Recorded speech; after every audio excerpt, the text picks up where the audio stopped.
নমস্কার বন্ধুরা, আপনাদের সবাইকে নতুন একটি ব্লগে স্বাগত জানাই। তো এখন বাজে প্রায় 12:30। তো আপনাদের সাথে চলে এলাম আবার নতুন একটি ব্লগ শেয়ার করতে। আশা করি আপনারা সবাই ভালোই আছেন, আমিও তো ভালো আছি। তো দেখুন আজকে কি প্রচণ্ড রৌদ্র, এত যে রোদ, আর রোদ দেখে আবার এমনি হয়। দেখুন কত জামা কাপড়, আজকে সব জামা কাপড়ই আজকে ছেলে, কারণ কালকে ছেলে এক জায়গায় ডান্স করতে গেছিলো, সেখানে যতগুলো ড্রেস পরেছে সবগুলোই ঘেমে তো একেবারে জল হয়ে গেছিলো সব। একটা, দুটো, তিনটে, চারটে জামা, চারটে প্যান্ট আছে, আরও 6টা নাচ করেছে, 4টে জামা প্যান্ট পরেই করেছে। দেখুন রোদটা, আমারও কিছু জামা প্যান্ট যে এত রোদ বলে, এত রৌদ্র বলে আমি যেই ছেলের হালকা জামাগুলো একটুখানি জল ঝরতেই তুলে রেখেছি। ছেলে স্কুল যদিও বা আজকে খুলে গেছে, তো আজকে ওর ডান্স আছে বলে ডান্সে গেছে ওর বাবার সাথে। তো আমি বাড়িতে ছিলাম, ওই জামা কাপড় কাচলাম, আরও অনেক কাজ। তো আমার যথারীতি রান্নাবান্না হয়ে গেছে। ফার্স্টেই দেখুন এই যে 1 হাঁড়ি ভাত গরম,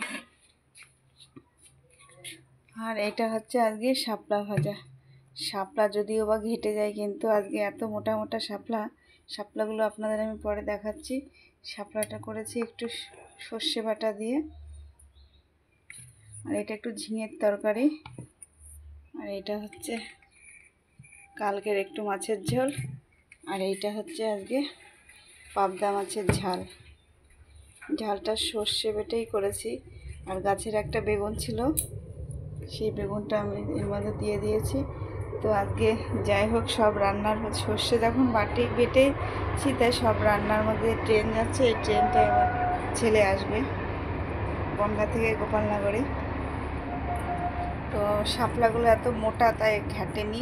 যাই হোক, ভালোই লাগবে। আর সব রান্নার মধ্যে আজকে একটু একটু আমি সর্ষে দিয়েছি, এইটাই বেসিক্যালি বেশি দিয়েছি, আর এইটা হচ্ছে অল্প, আর এটার মধ্যে ও না দেওয়ার মতনই। যাই হোক, তো শাপলাগুলো দেখুন বন্ধুরা,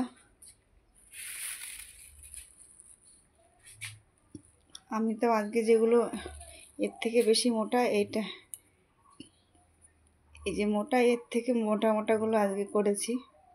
আর এগুলো কালকে বেশি করলে আবার অতটা কে খাবে। তো আজকে আমার এই তো রান্নাবান্না। দেখুন এখনও আমার এত কিছু করতে হবে। এই যে সব বাসন মাজতে হবে, গ্যাসটা মুছতে হবে, এই নোংরাগুলো ফেলতে হবে, রান্নাঘর পরিষ্কার করতে হবে, তারপরে আর এসব করার আগে ট্রেনটা তো চলে গেলো, ওরা চলে আসবে। যাই হোক বন্ধুরা, তো আপনারা সবাই ভালো থাকবেন, সুস্থ থাকবেন, সাবধানে থাকবেন। ভিডিওটা ভালো লাগলে একটু লাইক করে দেবেন, কমেন্ট করবেন, শেয়ার করবেন, আর আমার ছেলের একটু প্লিজ পাশে থাকবেন। তো দেখা হবে খুব শীঘ্রই নতুন একটা ব্লগে।